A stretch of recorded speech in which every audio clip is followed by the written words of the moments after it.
Ano, kamusta kayo? Tagal na natin hindi nakagawa ng content, ano? Na-miss ko kayo. Kaya sa video na ito, ngayon, pag-uusapan natin bakit hindi ganun kadali ang buhay ng isang content creator. Monetize ka man o hindi. Ito mga sasabihin ko ngayon, base lang ito sa experience ko sa halos isang taon na paggawa ko ng content. Bakit ko nasabing hindi biro ang maging isang content creator? Unang-una, maraming nag-aabang sa mga content na gagawin mo. Sa mga uploads mo, maraming nag-aabang. Lalo na kung sikat ka na. Lalo na kung karamihan sa mga subscribers mo ay mga tropa mo.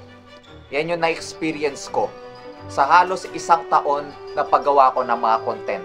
Ito yung laging linyahan na naririnig ko. Dahil kung inaabangan yung mga vlog mo, ba't di ka na gumagawa ng vlog? Nasaan na yung mga vlog mo? Yan, parang ganyan. Hindi porke kinarir ko na itong paggawa ko ng content, halos buong araw ito na talaga yung gagawin ko. Araw-araw may expect ka ng content sa akin. Kung pwede nga lang gumawa ako ng daily vlog.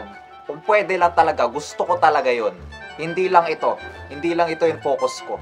Okay, sana naiintindihan ng mga subscribers ko kung bakit minsan na lang din ako nakakapag-upload. Yun ay dahil binabalanse ko ang sitwasyon sa buhay. Hindi lang puro vlogging. Siyempre, ginagawa ko rin yung the best ko para makapag-produce ng mga magagandang videos. Pangalawa, pag-iisip ng content. Aminin natin mga katropa, hindi ganun kadali na mag-isip ng content. Sa akin, bilang mag-iisang taon pa lang sa content creation, yung pag-iisip ng unique na content, yung content na catchy sa mga netizens, hindi ganun kadali. yun isa sa malaking hamon para sa akin. Paano ako makakagawa, paano ako makakaisip ng unique na content na catchy sa mga viewers. Yun yung challenge sa aming mga content creators. Hindi rin po ganun kadali na gumawa ng content. Pangatlo, environment. Siyempre, kung gagawa ka lang din naman ng content, dapat walang masyadong distractions. Hindi yun maingay yung nasa paligid mo. So yun yung pangatlo, environment. Pang-apat, equipment. Although, sige sabihin na natin, minsan hindi mahalaga yung ganda ng equipment, yung ganda ng kagamitan na meron ka. Ang mahalaga yung content talaga. Sige sabihin natin, ganun. Pero minsan, may disadvantage din kapag yung equipment mo is hindi gumagana na maayos. Minsan yung mic ko, nag-static sound. Minsan yung tripod ko, hindi na-adjust na maayos. Sa lahat po ng mga sumusubaybay sa lahat ng videos ko sa channel na ito, maraming salamat po sa inyo. At sa mga tulad ko na nagsisimula pa lang sa paggawa ng content, tiwala lang, pamomonetize din tayo.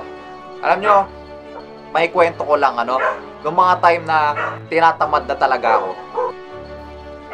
Noong mga time na suko na ako, ayoko nang gumawa ng content. Itong ginawa ko. Binalikan ko yung episode, 4 na dahilan kung bakit nag-start ako ng vlogging. 4 na dahilan ba't ako nag-start ng vlogging. Una, gusto kong ma-express ang sarili ko. Pangalawa, gusto kong ma-share ang kaalaman na meron ako. Pangatlo, gusto kong ma-boost ang self-esteem ko. At pang-apat, gusto kong gumawa ng bago. Nung binalikan ko yon, na-inspire ako. Inspire ako na gumawa ulit ng mga content. Na-realize ko, doon pala ako nagsimula. Dahil sa paggawa nitong vlog na to, nabuboost ang self-esteem ko. Kung ano ako sa harap ng camera, kung ano po ang pinapakita ko, yun talaga ako. Aminin ko sa hindi, minsan nadi-discourage talaga ako. Lalo na kapag kunti lang yung views, parang ayaw ko nang gumawa ng vlog. Kapag minsan nalalagyan na ako ng copyright sa mga videos ko, copyright claim, hindi naman copyright strike. Minsan pag nalalagyan na ako ng copyright claim, parang nawawalan din ako ng gana minsan. Pero, alam nyo, ito na-realize ko, hindi sa lahat ng oras motivated ka. Nung binalikan ko yung mga dahilan kung bakit ako nag-vlog, doon ako na-inspire ulit. Ganun pala minsan, kapag gusto mo na sumuko, balikan mo lang kung paano ka nagsimula. Balikan mo lang kung bakit mo ginagawa ito. Saan ang patutunguhan nito mga ginagawa mo?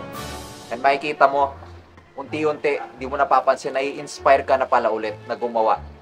Although di sa lahat ng oras motivated tayo, pero wag natin hayaan na yung mga failures, yung mga hindi magandang nangyayari sa paligid natin ay makapag-discourage natin na wag nang gawin yung mga bagay na nasimulan na natin. So mga katropa, thank you so much sa pagsuporta sa channel na ito. Mabuhay po kayo. Hello everyone. This is Makito Yamaguchi. For more challenge videos, subscribe now to Prince Okfemia's YouTube channel and get the latest updates.